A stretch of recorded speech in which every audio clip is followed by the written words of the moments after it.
তোমার কি একটা বড় কবর নিয়ে চিন্তা হয় না? ওই কবরে তুমি কিভাবে থাকবে? কবর জগৎ এমন একটা জগৎ, যেই জগতের সাথে তোমার কেউই হবে না। তোমার বন্ধু বান্ধব, তোমার স্ত্রী পুত্র, মা বাবা, কেউ তোমার পাশে থাকবে না। ওই কবর নিয়ে কি তোমার একটুও চিন্তা হয় না?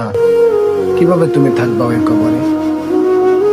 ফজরের সময় আজান হয়ে যায়, তুমি মসজিদে আসো না, গায়ে কম্বল জড়িয়ে আরামের ঘুম ঘুমাচ্ছ।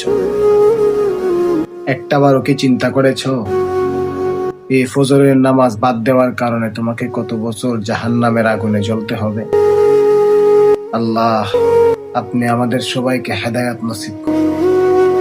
আমাদের সবাইকে আপনি 5 ওয়াক্ত নামাজ জামাতের সাথে আদায় করার তৌফিক দিন। আমিন।